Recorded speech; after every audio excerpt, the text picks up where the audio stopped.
नमस्कार. ठरलं तर मग या मालिकेच्या आजच्या भागामध्ये काय होणार आहे ते आपण पाहू. सुरुवातीलाच आपण पाहतो की सायली अर्जुन बरोबर बोलत असते. सर, मला ना नेहमी असं वाटायचं की माझं स्वतःचं असं कुटुंब असावं, पण आता ते मला मिळालंय. पण आता असं वाटतंय की एवढं सगळं प्रेम मिळण्याची माझी लायकी आहे की नाही. इतक्या मोकळ्या मनाच्या माणसांची मी फसवणूक कशी करू शकते. अर्जुन बोलतो, मिसेस सायली, तुम्ही आता हा विचार का करताय. सायली बोलते, सर, हा विचार तर मनात येणारच ना. या राखीची जबाबदारी खूप मोठी आहे सर. कुठल्याही घरात झालं नाही ते आज या घरात झालंय. पूर्ण आजीने मला या घराचं रक्षण करते म्हणून राखी बांधली. हा इतका मोठा मान कुठल्या सुनेला मिळतो. या राखीची बाजारात काय किंमत असेल?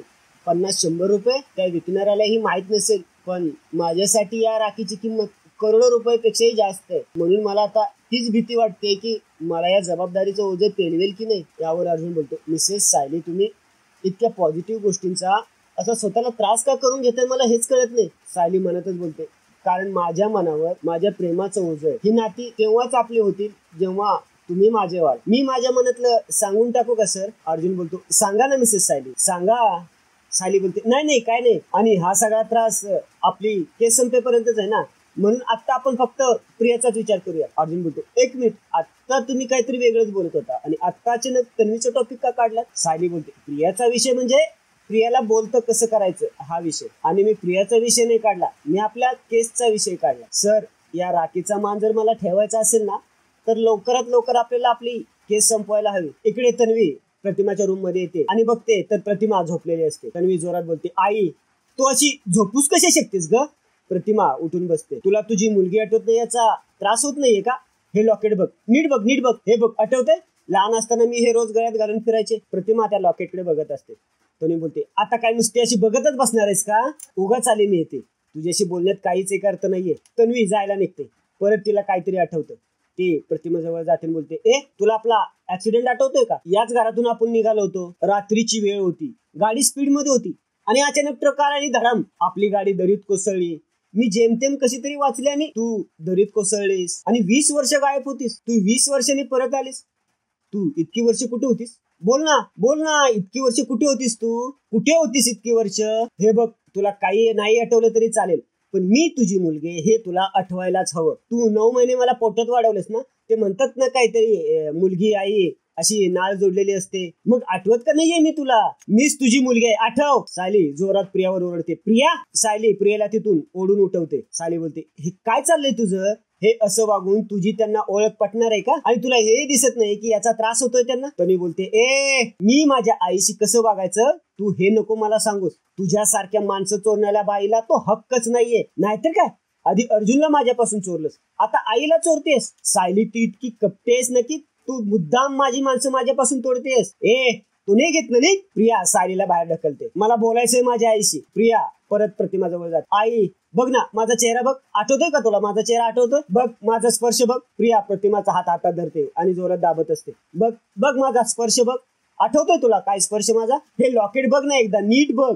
ऍक्सिडेंटच्या दिवशी सुद्धा मी हेच लॉकेट घातलं होतं. आपला ऍक्सिडेंट झाला होता, आठवतंय का. सायली बोलते, प्रिया काय विषय काढतेस तू. प्रिया बोलत असते, आई, मीच तुझी मुलगी आहे. सगळे म्हणतायत ना मीच तुझी मुलगी आहे, मग काय ऐकत नाहीस त्यांचं. तन्वी प्रतिमाच्या दोन्ही हाताला धरून प्रतिमाला जोरजोरात हलवत असते. याने प्रतिमाला खूप त्रास होत असतो. सायली हे बघते. ती प्रिया जवळ जाते आणि प्रियाच्या फाडकन मुस्कळात मार आणि बोलते, कुठल्याही मुलीला आपल्या आईच्या बाबतीत असं वागताना लाज वाटायला पाहिजे. प्रिया. प्रतिमा, त्यांची काळजी घ्यायची सोडून तू छळ करतेस त्यांचा. प्रिया बोलते, छळ तू माझा करतेस. माझ्या थोबाडीत मारायची तुझी हिंमतच कशी झाली. आता तू बघच मी तुझं काय करते ते. सायली बोलते, माझ्या बाबतीत काय करायचंय ते कर तू, पण प्रतिमा आत्यांच्या बाबतीत असं वागायचं नाही म्हणजे नाही. प्रिया, अगं थोडा विचार कर. रविराज काकांना वाटत नसेल का की प्रतिमा आत्यांनी त्यांना ओळखावं. पूर्ण आजी तर सतत याच विचारात आहेत, पण त्यांनी ठेवलाय ना संयम. प्रिया बोलते, माझी आई मला 20 वर्षांनी भेटली, अजून काय 20 वर्ष थांबू मी.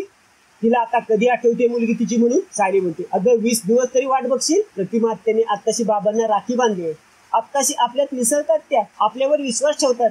आता तरी यातच समाधान मान ना प्रिया. प्रिया बोलते, हे सगळं तू ठरवणार आता. सायली बोलते, त्यांच्यासाठी काय योग्य आहे ते मीच ठरवणार. तू नीच चल चल बाहेर निघ. प्रिया बोलते मी जाणार नाही. मी तुला विचारत नाहीये प्रिया, सांगते निघ. प्रिया बोलते हे बघ सायली. सायली प्रियाचा हात पकडते तिला रूमच्या बाहेर ढकलते. तन्वी स्वतःशीच बोलते तो आज माझ्यावर हात उचलला सायली, मी खूप सहन केला, पण याची तर शिक्षा तुला भोगायलाच लागेल. प्रिया निघून जात. सायली प्रतिमाशी बोलत असते शांत व्हा तुम्ही. प्रिया जे वागली ना त्याचा त्रास नका करून घेऊ. अहो लहानपणापासून तुमच्या शिवाय वाढली ना ती, त्यामुळे तिला वाटतंय की तुम्ही तिला ओळखावं, तिला जवळ घ्यावं. हे सगळं मान्य आहे मला, पण तिची पद्धत चुकली. त्या जे वागली ते योग्य नव्हतं. ते सगळं विसरून जा बरं का प्रतिमात्या. आता शांत झोपा. झोप लागेल ना तुम्हाला की मी थांबू इथे. सायली तिथून निघून जाते. पुढे आपण पाहतो की सकाळ सकाळी सायली स्वयंपाक खोलीमध्ये येते तर तिथं चहा झालेला असतो. सायली स्वतःशीच बोलते अरे विमल ताईंनी चहा केला, पण ती बघते तर प्रतिमा खाली बसून काहीतरी वाटत असते. सायली बोलते प्रतिमा तर तुम्ही खाली का बसलाय. प्रतिमा सायलीला अल बारीक करते ते दाखवते. सायली बोलते अल का कुठताय तुम्ही चहा करताय. तुम्हाला आलं घातलेला चहा आवडतो, मलाही आवडतो आल्याचा चहा. तुम्ही करून घ्या तुमचा चहा,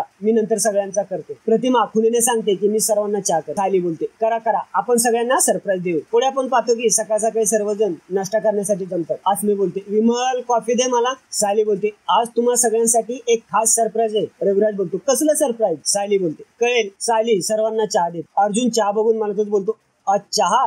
त्या दिवशी विशेष सायली मला पूर्ण दिवस कॉफी पाजत होत्या आणि आज चहा. आता माझं काय चुकलंय. अर्जुन बोलतो बायको चुकून मला तू आज चहा दिलायस कॉफी. तन्वी बोलते सायली अगं अर्जुनला कॉफी लागते हेही माहित नाही तुला. सायली बोलते चांगलंच लक्षात आहे, पण आज सगळ्यांनी चहाच घ्यायचा कारण हा चहा खूप खास आहे. म्हणजे हा चहा प्रतिमा त्यांनी बनवलाय. हे ऐकून सर्वजण खुश होतात. तन्वीला धक्का बसतो. सकाळी मी यायच्या आधी त्या स्वतःहून तिथे हजर होत्या. अर्जुन बोलतो मग कॉफीची कुणाला गरज आहे, मी चहाच घेणार. प्रतापराव बोलतात मी पण. तन्वी बोलते सायली मला पण माझ्या आईने केलेला चहा दे. सर्वजण आनंदाने चहा पितात. चहा पिता पिता अर्जुनच्या मोबाईलवर एक मेसेज येतो. अर्जुन मेसेज वाचत असतो. तन्वी तो मेसेज चोरून वाचतो. मेसेज असतो lunch meeting rainbow cafe fix. Tanvi म्हणतच बोलते आज अर्जुनची रेम्बो कॅफे मध्ये मीटिंग आहे.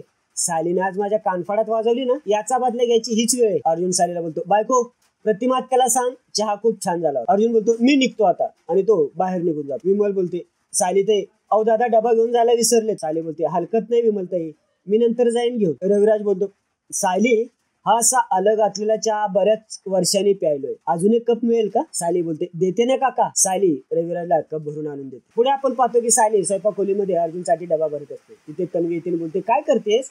सायली बोलते मी यांच्यासाठी डबा भरते. तन्वी बोलते का म्हणजे यांनी दुपारी जेवायचं नाही का. अगं अर्जुना जे काही तुझ्या डब्यातलं वगैरे जेवणार नाहीये, तो लंचसाठी बाहेर गेलाय, म्हणजे एव्हाना निघालाही असेल म्हणा. सायली बोलते काही काय ते ऑफिसमध्येच असणार आहेत आणि कुठे जाणार असते तर त्यांनी मला सांगितलं असतं. तन्वी बोलते सायली कधी कधी ना तुझी मला खूप दया येते ग. तुला खरंच असं वाटतं का ग की अर्जुन तुला सगळं सांगतो. हा तुझा खूप मोठा गैरसमज आहे. यावर सायली बोलते तू तर असं बोलतेस की ते सगळं तुला सांगतात. तन्वी बोलते नाही सांगत का. आता हेच बघ ना अर्जुना लंचसाठी बाहेर जाणार आहे हे मला माहित होतं, पण तुला माहित नाही ना. काय ना ऍक्च्युली अर्जुनाने मी आज लंच डेट वरती जाणार होतो आणि काय एकाएकी त्याला त्या लंच मीटिंग साठी जावं लागलं ना. मीच म्हणाले अर्जुनला काम आधी, म्हणून मग आमची लंच डेट आम्ही कॅन्सल केली. पण आता अर्जुन फ्री झाल्यावर मेसेज करेलच म्हणा. आम्ही ना आमच्या एकमेकांना सगळे अपडेट देत असतो. आणि आजचा भाग इथेच संपतो. पुढील भागामध्ये आपण पाहणार आहोत की सायली प्रियाला घेऊन ऑफिसमध्ये येते. सायली बोलत असते बघितलं ना प्रिया हे बघ हे ऑफिसमध्येच आहे. सायली पुढे जाऊन बघते तर अर्जुन ऑफिसमध्ये नसतो.